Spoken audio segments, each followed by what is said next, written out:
भारतीय जनता पार्टीमध्ये सुषमाताई लोपीस, माजी नगरसेविका बहुजन विकास आघाडी, मुकेश पाटील शिवसेनेचे उबाटा, माजी शाखा प्रमुख केविन टुस्कानो, रॉयल लोपीस, अनिल टुस्कानो, ऑस्मन टुस्कानो, अमोल म्हात्रे, कश्यप मांगेला, नितेश पिढी, संतोष पाटील, आकाश प्रभुलकर असे बहुजन विकास आघाडीचे पदाधिकारी कार्यकर्ते यांनी सुषमाताईंसोबत भारतीय जनता पार्टीमध्ये विश्वास ठेवून त्यांनी प्रवेश केलेला आहे. मी तुम्हा सर्वांचं मनापासून भारतीय जनता पक्षामध्ये स्वागत करते.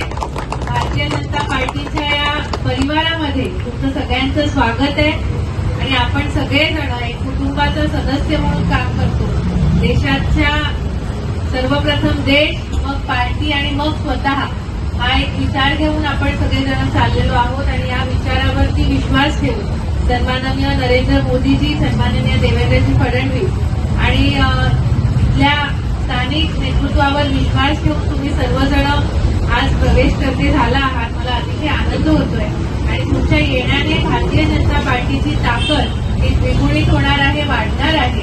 तुम्हा सर्वांचं मनापासून स्वागत आणि येणाऱ्या महानगरपालिकेच्या निवडणुकांमध्ये महापालिकेवर महायुतीचाच महापौर बसवायचा हे लक्ष्य पूर्ण करण्यासाठी तुम्हा सर्वांचा हातभार लागेल, तुमच्या सर्वांचं योगदान राहील अशी मी आशा व्यक्त करते आणि तुम्हा सर्वांचं पुन्हा एकदा भारतीय जनता पार्टीमध्ये स्वागत करते. मी सुषमाताईंना विनंती करेन की त्यांनी पक्षामध्ये प्रवेश केलेला आहे तर त्यांनी सुद्धा त्यांचं मनोगत व्यक्त करावं. नमस्कार सर्व मंडळींना. सर्वप्रथम नवीन वर्षाच्या शुभेच्छा. कदाचित हे येणारं नवीन वर्ष माझ्यासाठी काहीतरी नवीन घेऊन आलं असेल. बहुजन विकास आघाडीला मी परिवार म्हणून समजली होती. मी त्यांना परिवाराचा हिस्सा समजत होती, पण मला कुठेतरी नाकारल्याची मला आता भावना झाली. म्हणून मी नाराजी व्यक्त करून इकडे आलेली आहे. सगळे मला साथ देतील. ताईंनी सांगितलं की परिवारातलाच एक भाग आहे, तर मला तुमच्यामध्ये सामावून घ्या हीच माझी.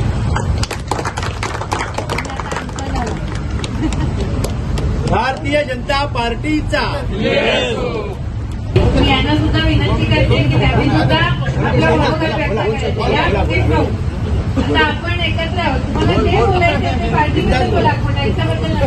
भारतीय जनता पार्टी जाऊन कसं वाटतं ते सांगा. मागच्या गोष्टी नका बोलू, आत्ताच मला तुम्ही तुमच्यामध्ये आपलं बनवून घातलं त्याबद्दल तुमचे फार फार आभार.